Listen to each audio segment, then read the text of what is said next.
오늘 우리가 함께 살펴볼 말씀은 요한복음 7장 37절에서 38절 말씀입니다. 요한복음 7장 37절과 38절입니다. 우리 한 목소리로 읽어보겠습니다. 명절 끝날 곧 큰 날에 예수께서 서서 외쳐 이르시되 내게로 와서 마시라.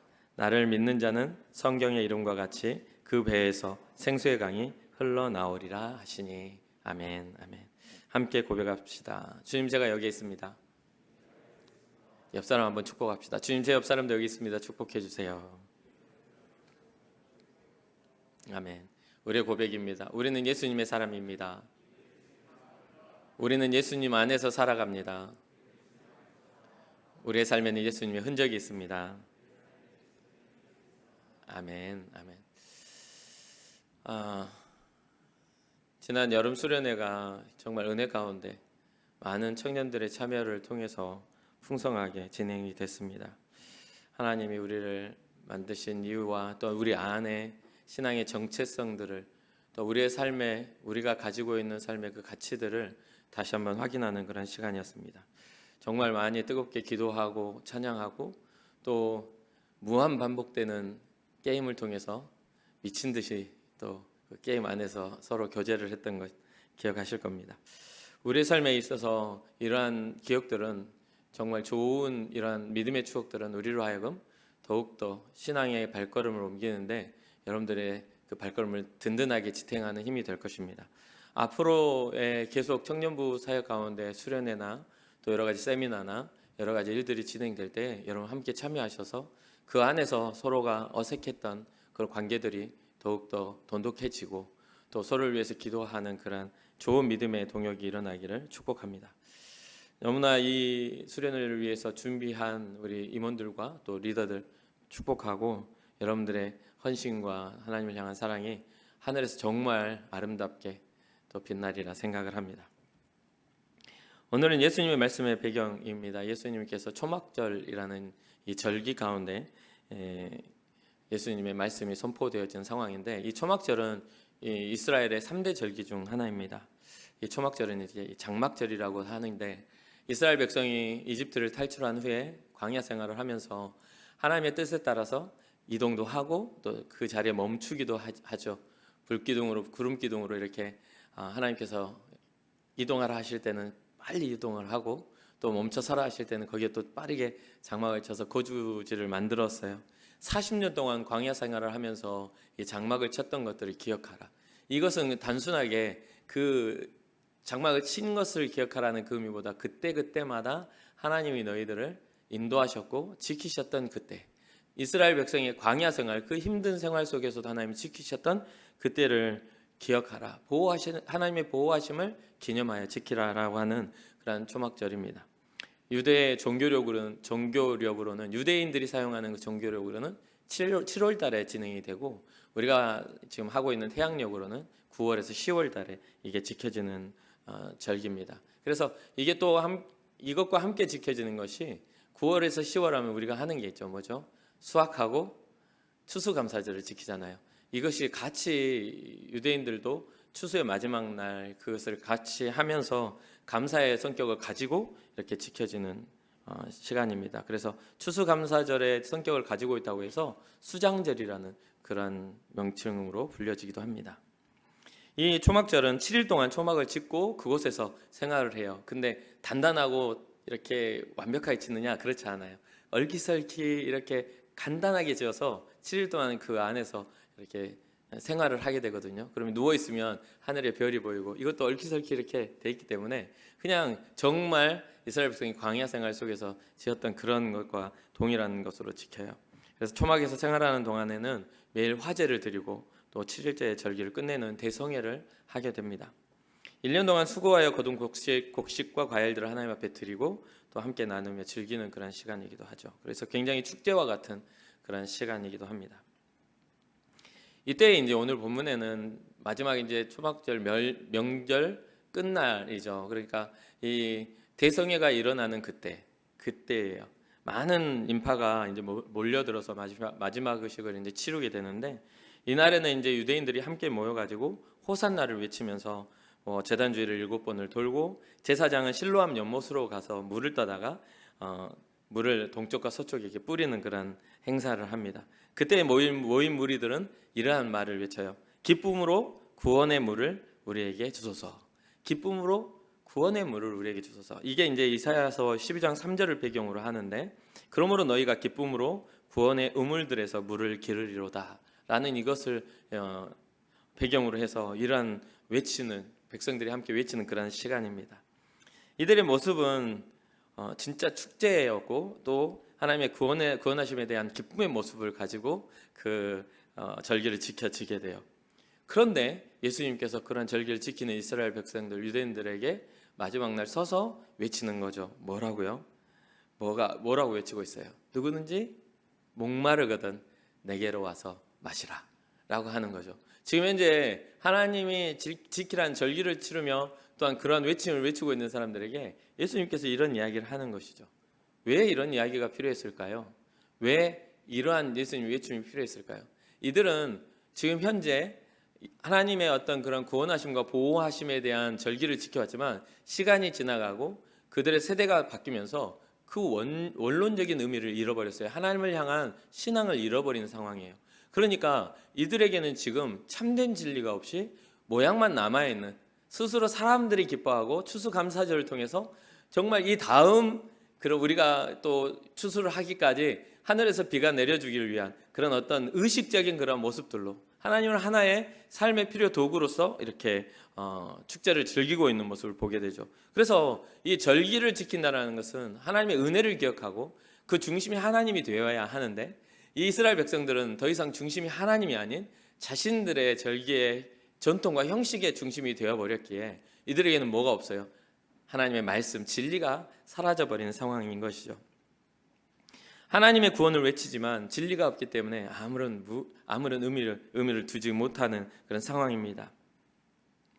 왜 이러한 일들이 일어났을까? 근데 이스라엘 역사를 보면 이미 이때 당시의 상황은 나라를 잃어버리고 그들의 어떤 모습들은 절기는 지키고 있지만 그들의 신앙은 온전해지지 못한 상황이에요. 나라를 잃어버렸던 이유가 뭔가요? 신앙을 상실했기에 하나님의 보호하심이 떠남으로 인해서 나라가 무너지게 되었잖아요. 이스라엘 역사를 보면요. 그러한 것들을 아직도 깨닫지 못하고 있는 상황 속에서 예수 그리스도가 오셔서 참된 진리를 다시 세우시고 하나님의 뜻을 선포하시는 그런 일들이 있었다는 것이죠. 그래서 구원을 외치는 무리들 앞에서 예수님이 하시는 말씀, 누구든지 목마른 자는 자신에게 와서 마시라고 하는 거죠. 나를 믿는 자는 성경의 이름과 같이 그 배에서 생수의 강이 흘러나오게 될 것이다. 예수님을 믿는 자들, 그 배라고 하는 것은 우리 뱃속보다는 더 깊은, 우리의 어떤 지금 현재 예수님 말씀하시는 이스라엘 백성들은 어쩌면 자신들의 어떤 풍요로움을 위하여 그 절기를 지키고 있었다면, 예수님의 외침에는요, 그런 단순하게 목마름에 대한, 단순하게 배고픔에 대한 그런 외침이 아니라 더 깊은 근본적인 것에 대한 지금 이야기를 하고 계시는 거죠. 그래서 우리가 산상수훈을 보면 의에 줄이고 목마른 자는, 의에 줄이고 목마른 것에 대해서 주님이 이야기하고 있는 그런 지금 현재 상황이라는 것을 우리가 알아야 됩니다. 예수님 외침에는 이스라엘 백성이 잃어버린 것에 대한 회복을 지금 말씀하고 계시다는 거 아시겠죠? 예레미야 2장 13절과 17장 13절을 보면 이렇게 생명의 그러니까 생수의 강이 넘쳐난다는 생명의 근원에 대한 이야기가 기록이 되고 있어요. 예레미야 2장 13절 제가 읽어드릴게요. 내 백성이 두 가지 악을 행하였나니 곧 그들이 생수의 근원되는 나를 버린 것과 스스로 웅덩이를 판 것인데 그것은 그물을 가두지 못할 터진 웅덩이들이니라. 이해가 되죠? 이스라엘 백성이 지금 현재 잘못한 게 두 가지가 있어요. 악한 일 하는 게 두 가지 있어요. 하나는 생수의 근원 되신 하나님을 버리는 것과 또 하나는 뭐예요? 스스로 목마름을 해소하기 위하여 웅덩이를 판 것이다. 그러니까 근원 되는 것을 버리고 그 근원을 떠나 다른 웅덩이를 파낸 것이죠. 지금 현재 이스라엘 백성이 하고 있는 초막절의 행사들은 다른 웅덩이라는 거예요. 하나님의 뜻, 하나님의 생명의 근원되는 것들을 바라는 것이 아니라 예수님께서 말씀하셔야 되는 그 정말 생수의 근원 되신 하나님을 바라보라고 하는 그런 외침을 하고 있는 거예요. 그런데 그 하나님을 어떻게 바라볼 수 있는 것이죠? 예수 그리스도가 이 땅에 오셔서 하나님의 본체이시지만 이 땅에 오셔서 생명의 근원 되어 주시고자 하는 예수 그리스도의 그 구원의 일들을 바라보라는 거죠. 누구든지 내게로 와서 마시면 그 배에서 생수의 강이 넘쳐나게 될 거야 라고. 에레미야 17장 13절에 보니까 이스라엘의 소망이신 여호와여, 무릇 주를 버리는 자는 다 수치를 당할 것이라. 무릇 여호와를 떠나는 자는 흙의 기록이 되오리니 이는 생수의 근원이신 여호와를 버림이니이다. 생수의 근원이신 여호와를 버림이니이다. 오늘날 우리의 생명의 근원 되시는 예수 그리스도가 우리의 생명이 되시는 것을 믿으실 주님의 이름 축복합니다. 많은 어떤 전통과 많은 좋은 것들이 보여진다고 해도 그것이 교회 안에 자리 잡은 것이라 할지라도 예수 그리스도의 이름 아닌 것은 다 이벤트적인 것이고 잠깐 있다가 없어질 일이에요. 그러니까 우리가 어떤 프로그램을 잘 하고 우리가 어떤 수련회를 잘 준비해서 그 일들을 잘 해도 우리가 이제 임원들이 이번 수련을 할 때에도 막 진짜 여러분과 정말 재밌게 막 프로그램을 진행했잖아요. 그런데 그렇게 하면서도 우리의 마음의 소원은 뭐냐면 저녁 시간 말씀을 통해 우리는 집중한다라는. 그럼 왜 그것에 대해서 그걸 해야 되는데 그 사이에 있는 시간은 막 타이트하게 하지 않았는가? 그것은 그게 타이트함이 일상이 되면 결국 정말 들어야 하는 그때에는 안 들릴 수 있다는 거죠. 우리의 마음이 말랑말랑해지고 우리의 마음이 여유로워졌을 때 우리의 귀는 열리게 되어 있는 거잖아요. 그러니까 그러한 일들을 끊임없이 기도하고 준비해서 저녁 시간에 여러분들이 충분하게 하나님 앞에 또 그 어색함 없이 주님 앞에 나아갈 수 있도록 준비하자. 그러한 것들이 목적이었다는 것이죠. 사랑하는 청년 여러분, 여러분들의 삶 속에서 본질을 잃어버린 예배, 본질을 잃어버린 어떤 교회 안의 축제, 본질을 잃어버린 어떠한 교제들이 있다면 그것이 아무리 큰 감동을 갖고 있다 할지라도 그것은 하나님과 무관한 것임을 잊지 말아야 됩니다. 우리의 모든 것에는, 우리의 이 교회 안의 모든, 여러분들이 교회로서 살아가는 세상의 모든 것에도 본질 안에서 예수 그리스도의 생명 안에서 살아가는 은혜가 있기를 주님의 이름으로 축복합니다. 본질을 잃어버린 절기와 축제는 하나님께 어떠한 감흥도 드리지 못한다는 것을 우리가 잊지 않는다면 단순히 절기가 이스라엘 백성을 즐거워하라고 주신 뜻이 아니라는 것을 깨닫게 될 것입니다. 오히려 하나님의 구원하심을 기억해. 내가 너희를 보호했었음을 기억해. 너희가 섬겨야 될 그런 존재가 바로 나인 것을 기억하라 말하고 있는 것이죠. 이스라엘 백성에게는 하나님의 구원하심도 하나의 사건이 되고 말았습니다. 과거의 조상으로부터 물려받은, 옛날에는 이렇게 우리를 하나님이라는 그런 존재가 있었는데 구원하셨대 라고 하는 그런 하나의 과거의 추억에 불과한 것이 되고 말았어요. 왜요? 그들에게는 지금 현재 솟아나는 생명의 강이 없기 때문이죠. 지금 현재 그들에게는 하나님을 향한 기대와 기쁨이 사라졌기 때문입니다. 그것을 예수님은 회복하시기 위해서 이 땅에 오셔서 회개하라, 하나님의 나라가 가까이 왔어 라고 선포하신 것 아니겠습니까? 우리 예수님은 어떤 분이십니까? 요한계시록에는 정확하게 예수님과 생명수에 대한 이야기가 정확하게 기록되고 있어요. 요한계시록 17장 17절입니다. 이는 보좌 가운데에 계신 어린 양이 그들의 목자가 되사 생명수 샘으로 인도하시고 하나님께서 그들의 눈에서 모든 눈물을 씻어 주실 것입니다. 우리 보좌 가운데 계신 어린 양 예수 그리스도, 그 예수님이 우리들의 목자가 되셔서 어디로 인도해 가세요? 생명수 샘으로 우리를 인도해 가신다. 그리고 우리의 모든 눈물을 씻어 주실 것이다. 그렇기 때문에 우리의 인생을 살아감에 있어서 눈물 나는 일이나 힘든 일이나 괴로운 일들이 있다면 이때 우리 주님이 생명수 샘으로 이끌어 가실 것들을 기대하며 이겨내시기를 주님의 이름으로 축복합니다. 우리에게 주신 그 가치는 잠깐 이 땅에 살아가고 끝날 만한 가치가 아니에요. 영원토록 하나님 나라의 백성으로 살 수 있는 그런 은혜의 가치임을 잊지 마시기 바랍니다. 보좌에 계신 어린 양은 믿는 자들의, 우리 모두의 목자가 되심을 믿으시길 주님의 이름으로 축복합니다. 또한 요한계시록 21장 6절을 보니까 또 내게 말씀하시되 이루었도다. 나는 알파와 오메가요 처음과 마지막이라. 내가 생명수 샘물을 목마른 자에게 값없이 주리니. 처음이고 마지막이신 그분이 우리에게 생명수 샘물을 주시겠다는 거예요. 어떤 사람에게? 목마른 사람들에게. 그러면 이 목마름은 어떤 목마름이에요? 육적인 갈증입니까? 아까도 말씀드렸지만 우리는 의에 줄이고 목마른 자들이 돼야 돼요. 그 의는 무엇입니까? 하나님이 우리와 함께 하실 때 우리는 완성되어질 수 있다라는 하나님과의 연합, 거기에 줄여 있는 사람들이 우리는 돼야 된다는 것이죠. 그래서 우리 주님은요, 알파와 오메가다. 이게 뭐예요? 처음이고 또 마지막, 나중이라. 영원하신 그 주님이 우리의 생명수샘의 근원 되심을 잊지 마시길 주님의 이름으로 축복합니다. 자, 요한계시록 22장 1절을 보니까 또 그가 수정같이 맑은 생명수의 강을 내게 보이니 하나님과 및 어린 양의 보좌로부터 나왔다라고 기록을 해요. 생명수의 강을 보여주시는데 어디서부터 나왔다고요? 하나님과 곧 및 어린 양의 보좌로부터 흘러나왔다. 오늘 이제 본문에 보면 39절에 그런 말이 나와요. 이는 아직 임재하지 않으신 성령의 이야기라고요. 그렇다면 우리가 예수 그리스도가 이렇게 사역하는 동안에는 예수님의 그 희생과 십자가가 필요했기 때문에 강력한 성령의 일하심이나 어떤 사로잡음이 그때는 없었어요. 왜? 주님이 고난을 당하셔야 되니까.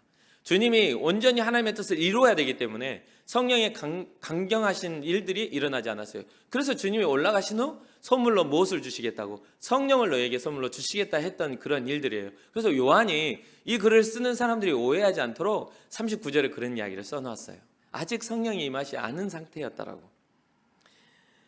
자, 생명수의 강은 하나님과 및 어린 양의 보좌로부터 흘러나오는 거룩한 성령의 일임을 꼭 잊지 마시기 바랍니다.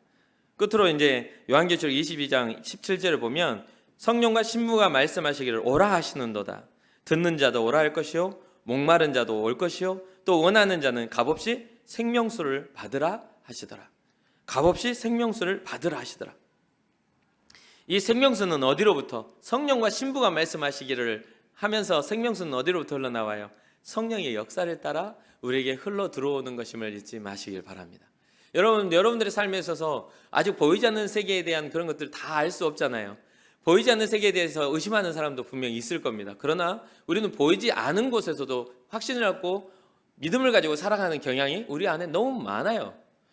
어떠한 것도 보이지 않는 것들이 우리가 보이는 것보다 훨씬 많아요. 특히나 사람의 감정이나 사람의 영성이나 또한 사람이 가지고 있는 모든 지적인 부분도 표현해 놓지 않으면 보이지 않는 경우도 많죠. 그러나 그것을 내 머릿속에 그것이 들어있다고 해서 의심하는 경우는 별로 없어요. 그렇잖아요. 여러분들이 누군가를 사랑하게 되면 그런 사랑하는 표현을 하지 않아도 내 머릿속에 들어있는 사랑이라 할지라도 그 사랑은 있는 건가요? 없는 건가요? 있는 거죠. 이게 현상적으로 보이지 않아요. 나중에 이 보이지 않는 것이 현상이 돼서 열매가 맺었을 때 당신이 나를 사랑했군요라고 알 수 있겠지만 그렇다고 해서 없는 게 아니에요. 보이지 않다고 해서 없는 게 아니란 말이에요. 우리가 살아가는 데 있어서 보이는 것보다 보이지 않는 것들이 훨씬 많아요. 그것이 우리의 삶을 넘어지게 만들려는 악한 영의 역사 가운데에서도 보이지 않는 것은 많다는 것이죠.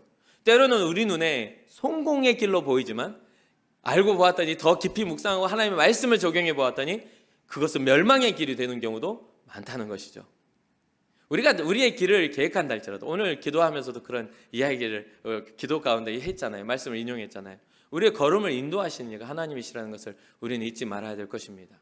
하나님은 우리 삶에 있어서 보여지시는 분은 아니세요. 그러나 언제나 일하시고 역사하시고 실존하시는 분이시기 때문에 우리의 삶을 디자인하실 수 있고 우리의 삶을 살게도 하시고 또 죽게도 하시는 이가 하나님이시라는 것을 우리는 잊지 말아야 되겠습니다.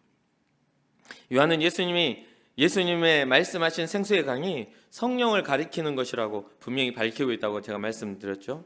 공개적인 그런 많은 사람들 가운데 예수님의 이러한 선언을 오해할 사람이 생길 수 있기 때문에 그렇습니다. 특별히 주님이 이런 선언을 딱 하셨을 때 세 가지의 사람이 갈리게 되잖아요.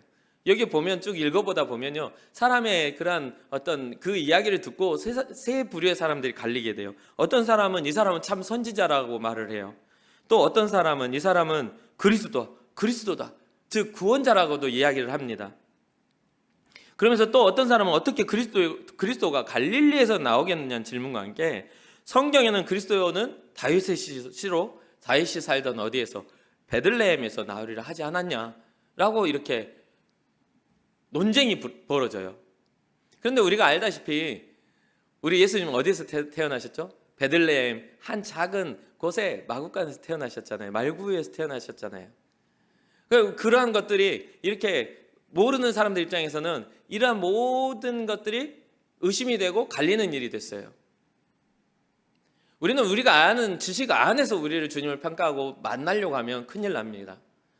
우리보다 더 크시고 더 위대하신 하나님의 역사와 성령의 역사와 능력을 통해서 우리는 믿음을 가져야 돼요. 이러한 쟁론은 무엇입니까? 이 세 가지의 어떤 그 논쟁은 무엇 때문이에요? 예수가 누구냐는 것이죠. 이 예수가 누구냐? 그러면서 어떤 일이 일어난 거예요? 분열이 일어난 거예요. 진리가 선포되어졌는데 이걸 들은 사람들 가운데 뭐가 일어나? 분열이 일어났어요.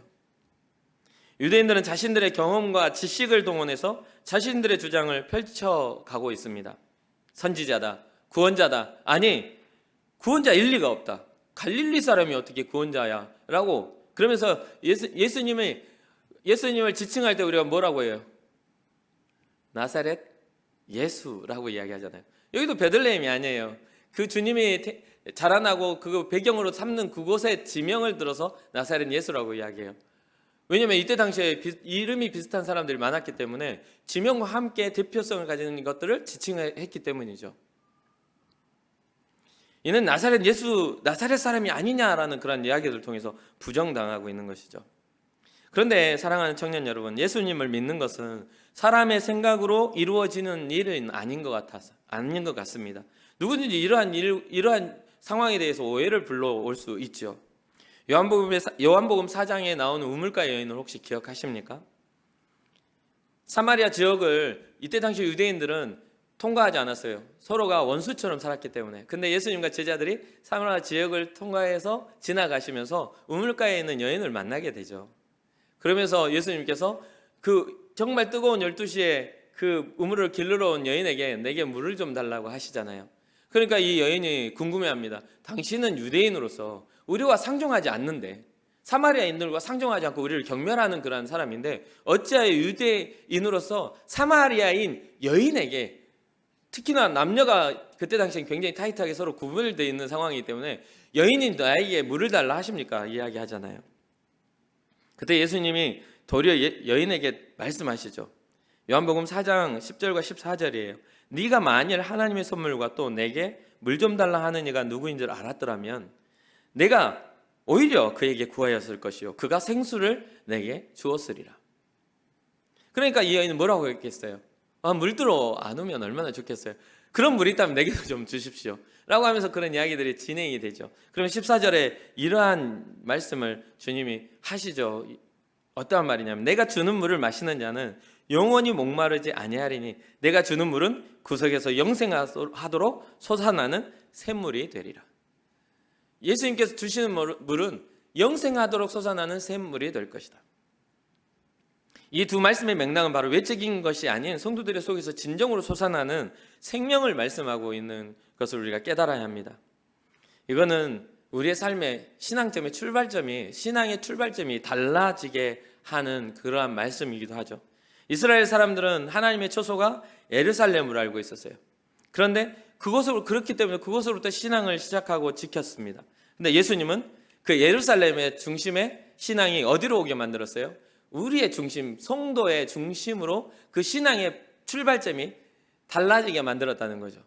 그러니까 이 유대인들은요 1년 동안 열심히 죄를 짓다가 그것에 대한 대가를 6월절 어린 양의 피를 통해서 속죄의 제사를 통해서 대가를 지불하면 된다고 생각하였지만 예수님은요 믿는 자의 삶이 변화되기를 원했다는 것이죠. 하나님의 말씀을 따라 살아가는, 하나님과 동행하는 사람들이 생겨나기를 원했다는 거예요. 하나님을 아버지라 부르며 힘겨운 일이나 어려운 일이나 삶에 고난이 닥쳐왔을 때 주를 의지할 수 있는 사람들이 생겨나기를 원하셨다는 것입니다. 그러니까 주님이 거하실 처소가 달라져 버렸어요. 예루살렘의 성전에 있는 것이 아니라 거룩한 성도의 영안에 성령께서 임재하게 되었다는 사실입니다. 이것이 굉장히 달라지는 거예요. 이것은 진리 되신 예수 그리스도를 믿음으로 말미암아 이루어지는 역사입니다. 요한복음 6장 35절에 이런 말씀을 기록하죠. 예수께서 이르시되 나는 생명의 떡이니 내게 오는 자는 결코 줄이지 아니할 터이요 나를 믿는 자는 영원히 목마르지 아니하리라. 나는 생명의 떡이니, 이러한 사건들이 어떠한 일을 통해서 이 주님이 이러한 선포를 하십니까? 오병이어의 기적을 일으켜요. 또 여러 가지 기적들을 일으키니까 사람들이 예수님만 있으면 배고플 일이 없잖아요.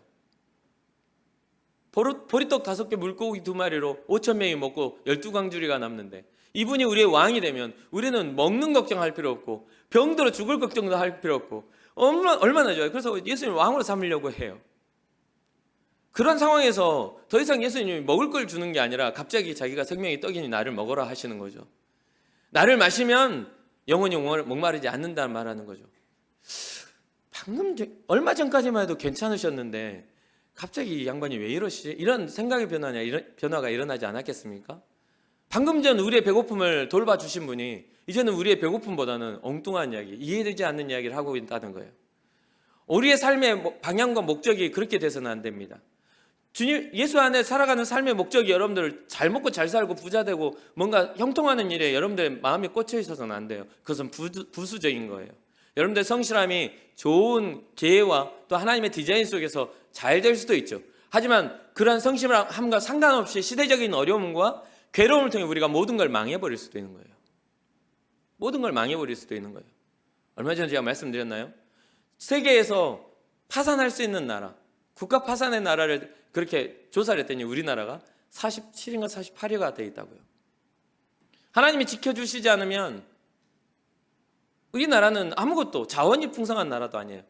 그렇다고 다른 나라 요즘 케이팝하고 몇 명의 대표성 있는 멋진 사람들이 대표성을 가지고 세상에 좀 영향력을 미치지만 솔직히 따져봐서 다른 나라랑 우리나라랑 외모적으로 비교를 해도 특별하게 잘생긴 사람 이외에는 평균치로 보면 다 눈 작고 코 낮아요.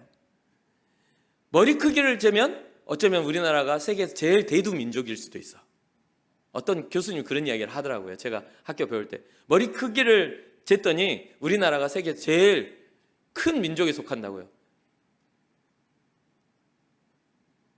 그런 어떤 외향적인 그런 부분들에서 우리가 오늘 우리에게 주는 것들이 전부인 것처럼 살아가다가 주님이 우리의 것들을 다 오늘 밤 너의 영혼을 내가 취하면 누구의 거야? 라고 물으신다면 우리는 아무것도 주님 앞에 내세울 게 없다는 거죠. 그런데 우리가 주님 앞에서 내세울 수 있는 것은 바로 이것입니다. 저는 주님이 주시는 생명의 떡을 먹었습니다. 저는 주님이 허락하신 예수 그리스도의 피를 마셨습니다. 저는 주님 안에서 구원받은 자입니다. 라고 고백할 수 있는 그 신앙이야말로 온 우주와 만물을 다스리시고 주권자이신 예수 하나님 앞에, 그리고 우리의 구원자이신 예수 그리스도 앞에 우리가 내세울 수 있는 은혜임을 잊지 마시길 주님의 이름으로 축복합니다. 사랑하는 청년 여러분, 진정으로 여러분들이 주님 앞에 나올 때 목마른 자들이 되기를 주님의 이름으로 축복합니다. 우리 주님이 우리의 생명의 떡이시고 우리의 생명의 샘이심을 우리가 잊지 말아야 될 것이고, 하나님의 나라가, 하나님의 역사가 예수 그리스도를 통하여 우리에게 오셨음을 잊지 말고 끝까지 그 주님의 이름 붙잡고 믿음으로 승리할 수 있는 그런 은혜와 복이 있기를 주님의 이름으로 축복합니다. 마지막 끝으로 우리는 매일 우리의 삶에 있어서 목마름을 가지고 살아요. 우리가 느끼지 못할 뿐이죠. 우리는 매일 하나님을 닮은 존재이기 때문에 영원하신 하나님을 찾을 수밖에 없는 존재입니다. 우리는 매일 어떠한 일을 최선을 다해서 한 후 정말 조용히 찾아온 적막감 속에서 몸부림치며 울 수밖에 없는 존재이기도 해요. 우리는 매일 누군가와의 관계 안에서 정말 채워지지 않는 그 어떤 괴로움과 두려움 때문에 그 관계를 두려워함으로 그걸 깨뜨리지 않기 위해서 몸부림치며 노력하는 사람이기도 합니다. 이런 이야기는 곧 저의 이야기이기도 해요. 저는 여러분도 어떠실지 모르겠지만 저도 마찬가지입니다. 저는 자다가도 어떤 때에는 악몽을 꾸고 일어나 슬피 울 때도 있어요. 여러분은 어떠신가요? 저는 자다가도 어떨 때에는 길을 가다가도 어떤 때에는 내 삶이 확 다가와서 내가 이루지 못하는, 내가 정말 내 마음의 공허함이 나를 엄습할 때도 있어요.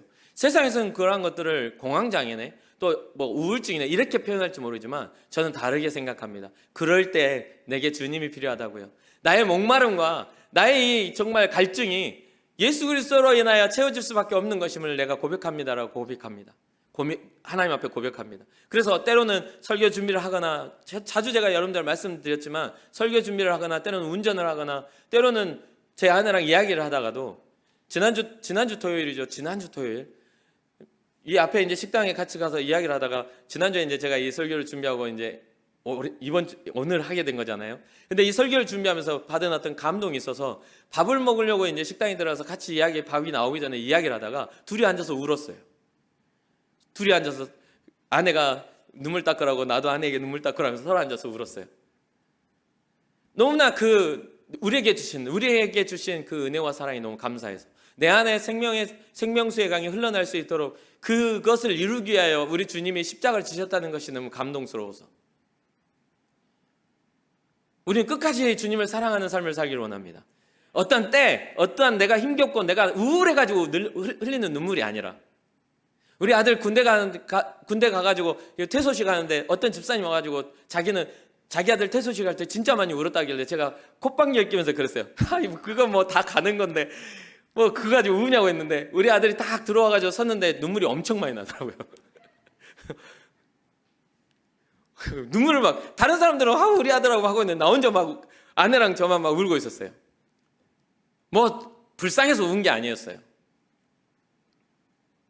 하나님이 내가 살아갈 때 하나님이 나에게 저런 마음이실까? 뜨거운 햇볕 아래 뭔가 정해진 규칙 아래 살아간다면서 우리는 우리의 삶의 규칙 안에 살아가잖아요. 그러면서 더 잘해보려고 더 바르게 살려고 애쓰고 노력하며 근데 그랬던 그 이유 중 하나가 몇 번 훈병 누구 아빠라고 하니까 그 조교가 하는 말이 누구 아버님이세요? 그 수많은 사람들이 앞에 들어가는데도 누구한테도 말하지 않는데 저에게 누구 부모님이세요? 반갑습니다라고 이야기를 하는 거예요. 거의 한 300명, 400명이 들어가는 그곳에서 내 아들의 이름을 말했더니 그렇게 이야기를 하는 거예요. 인군이 정말 훌륭합니다. 정말 열심히 했습니다라고요. 그리고 자리에 앉아 있는데 기도가 나오는 거예요.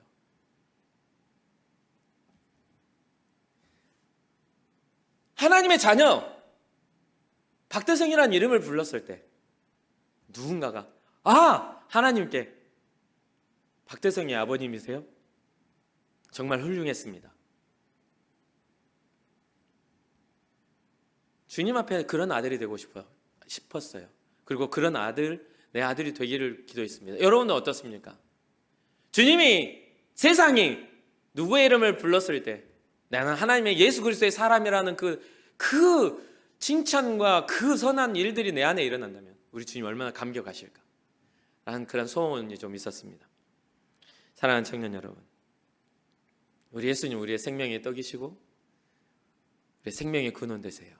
생명수가 주님으로부터 주님께 나아온 우리에게 우리 배에서 생명의 강이 흘러나기를 주님의 이름으로 축복합니다.